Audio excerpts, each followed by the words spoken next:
नमस्कार विद्यार्थी मित्रांनो, आज आपण इयत्ता 6वी विषय मराठी यातील पाठ क्रमांक 12वा एकतेचे स्मारक या पाठाची समज मिळवणार आहोत. पाठ 12वा एकतेचे स्मारक हा पाठ संकलित आहे.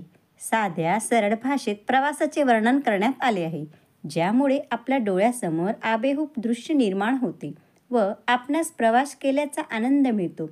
प्रस्तुत पाठात गुजरातचे गौरव, एकता व शांतीचे प्रतीक असलेले स्टॅच्यू ऑफ युनिटीचे वर्णन करण्यात आलेले आहे. विद्यार्थी मित्रांनो, चला आता आपण पाठाची समज मिळवणार आहोत.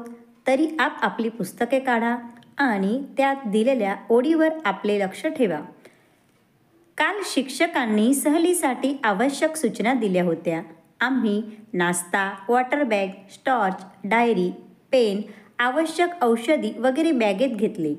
सकाळी 5 वाजेला सर्वजण शाळेत जमलो. सर्वजण रांगेत बसमध्ये जाऊन आपल्या सीटवर बसले.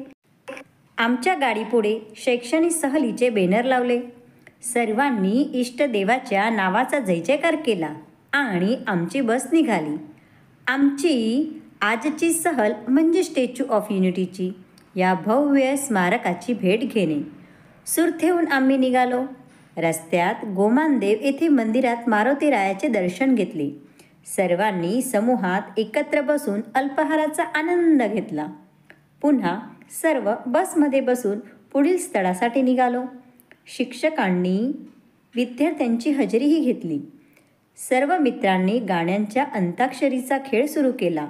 त्यात कविता, चित्रपटांची गाणे, देशभक्ती गीते व बालगीतांचे आनंदाचे गायन केले. काही मुलामुलींनी अभिनयसुद्धा करून दाखविला. सोबत गुरुजी आणि बाई सहभागी झाल्यात. आम्हा सर्वांना खूपच मजा आली. सकाळी 11 वाजेला आम्ही नर्मदा जिल्ह्यातील केवडिया कॉलनी येथे पोचलो. सुरतपासून त्याचे अंतर 160 किमी इतकेच आहे. तेथे शिक्षकांनी आमच्या जेवणाची व्यवस्था करून ठेवली होती. बसमधून उतरल्यावर हातपाय धुवून आम्ही स्वादिष्ट भोजन घेतले. शिक्षकांनी सर्वांना एकत्र करून आम्हाला या स्थळाविषयीची माहिती सांगितली. भारताच्या स्वातंत्र्य लढ्यात लोहपुरुष सरदार वल्लभभाई पटेल यांचा महत्त्वाचा वाटा आहे. त्यांनी भारतातील देशी रजवाड्यांना एकत्र करून अखंड भारताचे निर्माण केले. सरदार वल्लभभाई पटेल स्वतंत्र भारताचे पहिले गृहमंत्री होते. त्यांच्या कार्याची अविस्मरणीय नोंद व्हावी म्हणून 182 मीटर उंच त्यांचे स्मारक उभारण्यात आले. हा विश्वातील सर्वात उंच पुतळा आहे. या पुतळ्याला स्टॅच्यू ऑफ युनिटी म्हणजेच एकतेचे स्मारक असे नाव देण्यात आले आहे. ही माहिती ऐकून सर्वांना पुतळा पाहण्याची उत्सुकता झाली. आम्ही सर्वजण बसमध्ये जाऊन बसलो. दुरूनच सरदार पटेल यांचा पुतळा दिसू लागला व तो प्रचंड पुतळा पाहून आम्हाला आश्चर्याचा धक्काच बसला. सर्व मुलं आनंदाने किंचाळली. येथे आमच्या बसची सुरक्षाकर्मींनी तपासणी केली. पार्किंगमध्ये बस थांबली व आम्ही सर्व उतरलो. आम्हाला स्टॅच्यू ऑफ युनिटीचा पुतळा जास्तच आकर्षित करीत होता. कधी एकदाचे येथे पोचलो असे आम्हाला झाले. शिक्षकांनी सर्वांना एकत्र करून सांगितले की आपण या पुतळ्याजवळून त्याच्या आत जाऊन पाहणार आहोत. आम्ही सर्व पुतळ्याकडे गेलो. येथे यांत्रिक सरकपट्टीवर न चालता पुढे जाण्याचा आनंद घेतला. आम्ही पुतळ्याच्या खाली असलेल्या म्युझियममध्ये पोहोचलो. तेथे सरदार वल्लभभाई पटेल यांच्या कार्याचा आढावा घेतला. तेथे आमच्या शिक्षकांनी सर्वांचे ग्रुप फोटोही घेतले. पुढे पायऱ्या चढून आम्ही सरदार पटेल यांच्या पुतळ्याच्या पायाजवळ पोहोचलो. तेथे पाहतो तर काय, आमच्या उंचीपेक्षा पण पुतळ्याच्या पायातली चप्पलची उंची जास्त होती. भव्य आहे हा पुतळा. हे तर नवलच. आमच्या चेहऱ्यावरील आश्चर्य पाहून शिक्षकांनी आम्हाला सांगितले, आपण नर्मदा जिल्ह्यात आहोत. समोर दिसणारे धरण हे नर्मदा नदीवरील सरदार सरोवर नावाने ओळखले जाते. हे स्मारक येथे साधू बेटावर उभारण्यात आलेले आहे. हा पुतळा तयार करण्यासाठी शेतकऱ्यांनी स्वैच्छिक लोखंड दिले. या प्रतिमेची डिझाईन राम व्ही. सुतार या शिल्पकारांनी केलेली आहे.